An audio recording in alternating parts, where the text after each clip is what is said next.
So ito na naman dito tayo sa bulok na sistema ng sinasabi nating justice system sa Pilipinas. Ang hirap dito kay ito real talk lang, tamaan na sa pool. Ang hirap dito kay DOJ Rimulya, wag niyo laging gamitin ang inyong kapangyarihan bilang DOJ. 'Di ba? 'Yun ang nakikita namin, DOJ Rimulya. Sir, boss, yan po ang nakikita namin. Mula simula hanggang ngayon, pinaiiral nyo kung ano ang posisyon nyo. Ano to, pataas palakasan na lamang? Lagi? So, what's up sa mga karito ka? Ito na naman Police Kuya Bayet. At syempre, shoutout muna sa ating mga kababayan around the world at ang ating mga mahal na OFW dyan. Of course, ang ating mga followers. Alright. O, syempre, kiss na tayo. Alright, mga karito ka, no? Ito, mainit na rin itong pinag-uusapan, ano? Yung Banateros versus DOJ Rimulya. Ito ay tungkol dun sa pagkaka-interview ng Banateros na sila Banat Bay, si Boss Dada at saka si Coach Oli, ano? Na-interview si General Bantag. At yun nga, ano, kaya may hearing na naman sa Senado. Ay nako mga karito. Wala akong masabi dito sa ating mga senador, ano. Ako sa totoo lang medyo nahihinaan ako sa mga senador natin ngayon. Yun ang totoo. Puro sila hearing, wala naman nangyayari. Ngayon, ito naman yung tungkol do sa pagsasampa ng kaso o kakasuhan din ang Banateros ni DOJ Rimulya dahil parang binabastos daw ang korte. Pero kung ito usapang real talk mga ka-real talk, ano. Hindi lang naman yung interview na panood ko, siguro hindi ko tinapos. Siguro mga kalahati. Pero wala namang usapang tungkol dun sa kaso. Ang napag-usapan lang doon ay yung mga tungkol sa kapalpakan ni Katapang, yung mga gano'n, 'di ba? Kung ano nangyayari doon sa ano ngayon, sa Bilibid. Pero anyway mga ka-real ano, hindi ko rin alam, hindi rin tayo abogado at hindi ko rin alam ang batas, kung ano ang batas talaga, ano. Kung meron bang dapat 'pag may na-interview kung wanted, eh, puwedeng kasuhan. Eh, actually kung ibabalik natin noon na hindi pa malakas ang social media, eh, 'di ba si Sir Ping Lacson, eh, nagtago din 'yan tapos na-interview din, 'di ba? Oh, 'di ba? So, anong ibig sabihin nun halimbawa mga mapapanood natin na documentary na tungkol sa mga NPA. Katulad na lang mga ka-real talk, ano, 'di ba na-i-interview ng mga NPA sa mga kanilang kuta-kuta, ano, nakikita natin 'yan. Yun po ba, eh, may kaso rin, 'di ba? Yun ang hindi ko ma-gets. Pero pakinggan natin dito dahil, eto real talk lang 'to, 'tong usapan na 'to. Kaya pakinggan natin. Maganda 'tong banat kay DOJ Rimulya ng mga senador. Sige pakinggan natin, Your issue, Secretary, with the three vloggers. Sino to? Hindi ko sinusundan yung mga vlogger na yun, pero nasundan ko yung issue na papakulong mo rin yung three No, sorry, vloggers. maybe the message is really the person that they interviewed, a person wanted by the law. The person wanted by the law never appeared to respect the jurisdiction of our legal system. So they interviewed somebody like that. So may standing warrant for us po yan. But when you interview somebody like that, you're already telling the people it's okay to flout the law. And probably it's contempt of court, sir. As I said in our press conference, it's contempt of court when you're telling people it's okay to disrespect the court by saying that saying many things without respecting the jurisdiction of the court, sir. So is your issue against the three vloggers on the content of the interview? Or the mere fact of interviewing a person who was a The mere fact that somebody wanted by the law and without disclosing, without being cooperative with the legal system, sir. all of a sudden it becomes their fault? Sir, It becomes the fault of the interview? it's entitled to freedom. We have all our freedom. We will die defending freedom, sir. But when it comes to obeying the law and respecting the law, I think it's something that we should also die for. We also have to make sure that people still respect our legal system. Eto mga ka-real talk, ito real talk na naman, ano. Parang ang sinasabi niya parang binabastos ang ano, ang law o di kaya yung justice system. Grabe ano. Para natatawa lang kasi ako kasi bumabalik sa akin ngayon, bakit ba DOJ Rimulya, kung bastusan lang din ng law o bastusan lamang din ng justice, sino ba ang unang nambastos dito? 'Di ba? Hindi po pa namin nakakalimutan ang nangyaring acquitted sa anak nyo. 'Di ba? Tapos bastusan ng justice. Oh. Hindi ko naman dito pagtatanggol ang Banateros ano. So, hindi ko alam kung mali sila do'n o tama ano. Pero in a way na malawak ang social media ngayon at may freedom of speech ka. Tapos hindi mo naman in-interview siya ng kasama mo, kundi tig-iisa kayong kamera.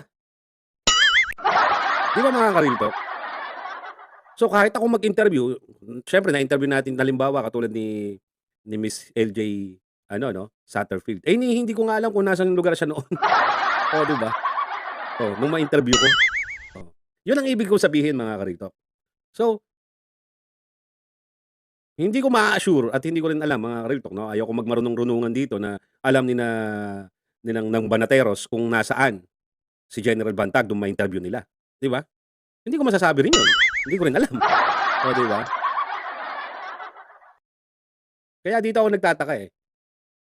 Mas marami pang ang natutuwa at na-interview si General Bantag at nakita na buhay pa, lalo na do'n sa mga sumusuporta kay General Bantag noon hanggang ngayon at naniniwala. Katulad ko, tuwang-tuwa ako nung makita ko, aba, buhay pa si General Bantag. Oh, 'di ba? Hmm. Ewan ko ba dito kay DOJ Rimulya, ano na eh, personalan kasi 'to eh. Parang nangyayaring gano'n eh. Hindi na 'to ano, uso na pati ngayon ang mga kaso-kaso. Bakit? Kanino ba nagsimula yung mga kaso-kaso na yan? Oh, kahit sa mga maliit na bagay o malaki, kasuhan na kaagad ngayon ang nauso. Oh, 'di ba? Oh, pero tuloy natin mga ka-real talk. Yeah, ang point ko, what was the law being violated? Because did they interview in person? Just on Zoom. Was it on Zoom or in-person interview? Oh, kita niyo 'yun. Person o in Zoom? In Zoom. Oh, 'di ba? Tuloy natin. I'm not sure, sir, but it's you're denying your indirect contempt of court, sir. Grabe. I'm not sure. Di daw niya alam. Eh, di wow. Hindi pwede direct contempt yun. The direct contempt must happen right before the judge. Hindi direct contempt of court, sir. You don't even know what happened and you already have formed that it's a possible indirect contempt. I had it investigated, and that was what was given to me by our people. That is the act. The act being given attention to is the lack of respect for the legal system, sir. Mr. Chair. But it's, I just make one bago ko malimutan. So it's just banggaan lang ng values ito eh. So, the Secretary invokes respect for the legal system. Well, on the other side of the coin is free speech. So, I do not know how they can be held to account for the fact of their desire to talk to somebody and was an outstanding warrant of arrest and then siguro pinost ba nila ito online. Hindi ko napanood din actually because wala naman akong issue. I said, but Secretary, you should find out everything before Sir, you say these things. Chilling effect ang resulta niyan eh. Sir, honestly, I try not to watch it because I'm the one being alluded to in the interview, and I don't want to watch it. I don't want to waste my time listening to people who would just want to malign my person, sir. Ay, nako. Pwede ba yun? Magsasampa ka ng kaso ni hindi mo pinanood? Gusto mong sampahan ng kaso ang Banateros ni hindi mo pa pinanood yung interview at wala kang time. Mag-waste ka ng time. DOJ. Oh. Yan ang hirap sa iyo eh. 'Di ba? Yun ang hindi ko maintindihan dito mga ka-real talk. Totoo yung sinasabi nung nagsasalita ano. Free speech tapos nababatikos o binabastos ang justice. Eh anong kalalagyan nun sa kasuhan, 'di ba? Alam nyo, sa totoo lang no. Ay dito pa lang talaga sa ginagawa ni DOJ. DOJ, alam mo. Ay nako. Papaano ka kabibiliban ng taong bayan? Promise. Papalpak ng papalpak na, pumalpak na naman. Kaya ang problema minsan na napapansin natin kay DOJ ano. Hindi pala siya nanonood eh. Yung mga dati niyang kapalpakan lahat na mga ginagawa niya, yung mga fake news na uuwi na ang Tebes, na may nag-report, may nagsabi sa kanya, mga ganyan-ganyan. Eh wala naman pala eh. So, kaya doon siya pumapalpak. Oh, 'di ba? So ito ano lang, free speech din. Oh, ito yung opinion ko eh. Doon sa nakikita ko eh. Oh. Kaya nga makatao, makabayan para sa pagbabago. Oh. Yun ang mahirap dito mga ka-real talk ano. 'Di ba hindi pa rin ata nung nagpapa-interview si General Bantag doon sa mga ibang vloggers noon. Ewan ko kung may warrant of arrest na siya. Pero naka-file na yung kaso. So wala pa ata doon sa mga nag-interview sa kanya noon. Nakakalungkot ano. Pati na social media nadadamay na sa ganyan. O, di ba? Mga sikat talaga ang vloggers ngayon. Wala na ang mainstream. Tuloy pa natin mga ka-Real Talk. So I asked the other people to investigate it for me. You were Kita mo, isang kakabubuhan talaga. Tinatanong mo pa ang ibang tao para imbestigahan para sa'yo. Oo, ewan ko lang kung bakit ayaw panoodin ni DOJ Rimulya. Panonoodin niya lang para malaman mo kung anong mga tanungan doon. O, di ba? Huwag mong ipa-investigate sa iba kasi baka mamaya iba ang makarating sa'yo. At least, mas maganda, ikaw ang manood. Oh.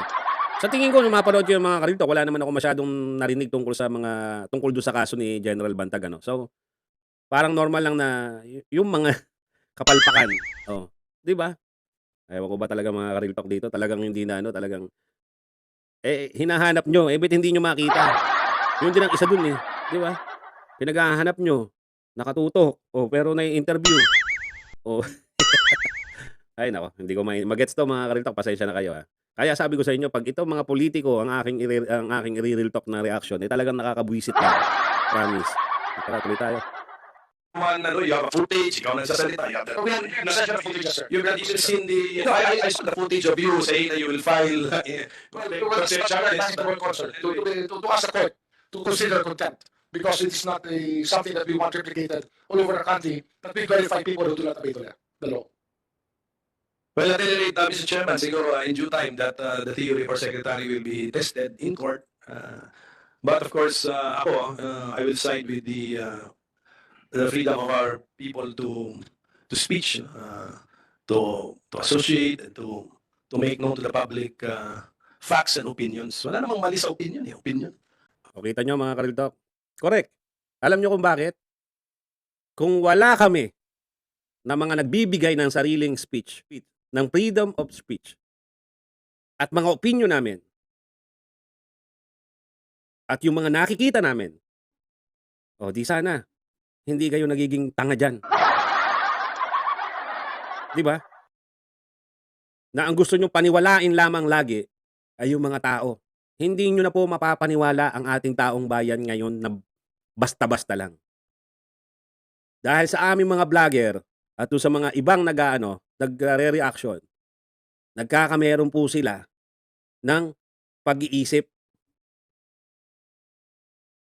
Minsan nga, kami pa yung nagpapalabas ng totoo eh. Totoo yung mga ka-Real Talk. O, di ba? Kami ang nakakapunan ng mali nyo at kayo ang nagtatama dyan dahil napupuna kayo. Kayo minsan ang humihingi ng pasensya o humihingi ng sorry dahil sumasablay kayo, dahil nakikita namin. Kung wala kami, hindi kayo gagaling. Real Talk mga ka-Real Talk yan, totoo yan. O, di ba? Tuloy natin. Sino ba yung tinutukoy yung tatlong vloggers? Ano ba yun? Kasi marami ako can you identify the incident itself? For the record, just to be part of the records of this committee hearing. Sino po ba? Hindi ako nanonood nun. Nanonood ko is the press conference of our secretary. So, Secretary, if you can identify the 3 vloggers na gusto mong pailan ng contempt charges before the court. Ano po yung incidente? Kasi ang dami pong... Sorry, I don't have their names now, sir. I cannot answer the question now. Mr. Chairman, how about that? Magsasampa ng kaso, wala pang mga pangalan. Kahit yung mga pangalan ng 3 banateros sa social media, wala rin. Ano ba naman yan? O, di ba?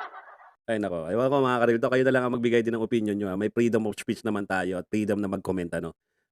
Dito na lang natin tapusin to kasi high blood ka no? Ako hindi ko maintindihan dito kay DOJ Rimulya, no? Kung talagang ginagawa nila yung trabaho nila na hanapin si General Bantag, hindi siya magaganyan. Diba?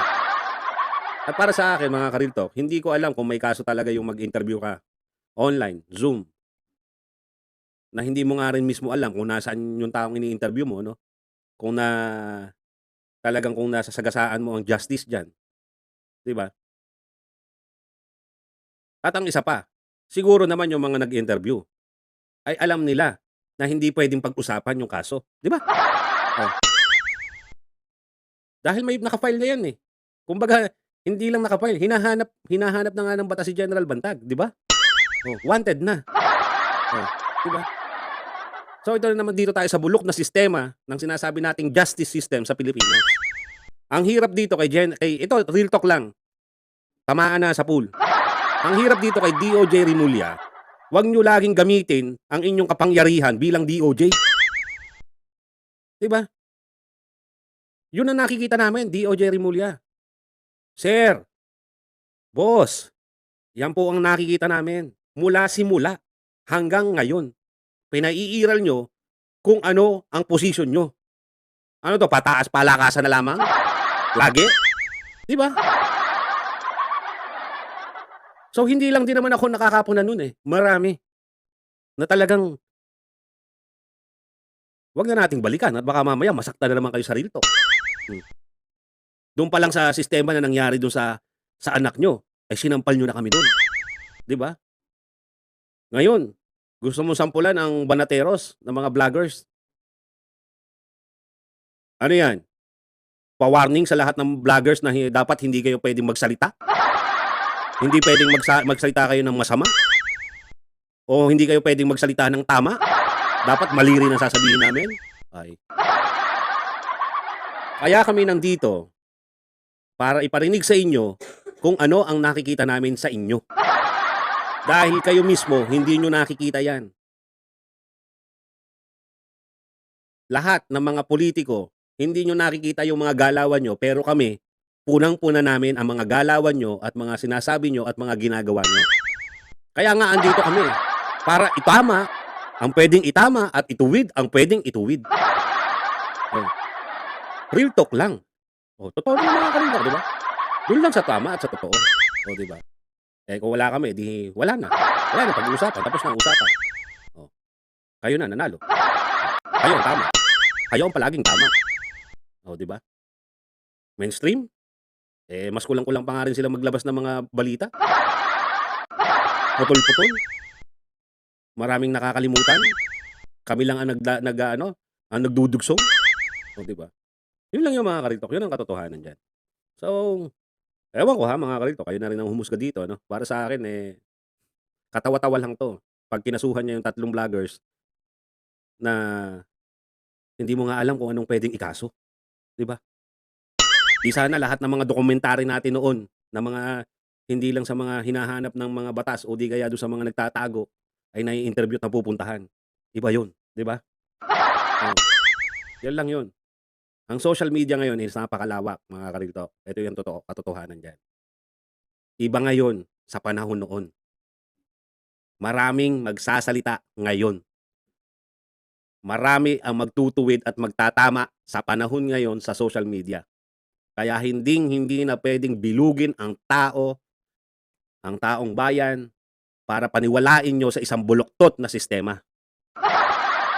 Yan ang katotohanan. So, yun lang mga kariltok. Binigyan ko lang to ng reaction. At syempre, na-miss din natin ng politika. Kaya masarap masarap silang sabihin ang katotohanan. Mariltok sila para maintindihan nila. Diba? Yun lang mga kariltok. Kung anong mangyari dito sa kasuhan na to, kung matutuloy ito, Banateros versus DOJ Rimulya, bahala sila dyan. Labas tayo dyan. O, diba? Ganun lang mga ka-real talk. Dapat dito talaga, doon lang talaga. Siyempre dito sa usapang politika, dapat talagang malakas din ang loob mong magsalita. Kaya nga meron kang freedom of speech. At hindi lang yun, kundi yung opinion mo, kung ano ang real talk dito. 'Di ba? Siyempre, minsan nakakapagsalita ka ng iba, pero dinadala natin dun sa sa tama. Actually, mahirap maghukay ng maghukay dito. Kung ano lang yung napapanood natin dito, yun lang ang real talk dito. So yun lang mga karito at ito na naman po ulit si Kuya Bayet at ang lagi sinasabi, magkikita po tayo dito sa apat na sulok ng kamerang ito. At lagi pong tatandaan, keep safe po at stay healthy po. Ingat po tayo. Bye-bye.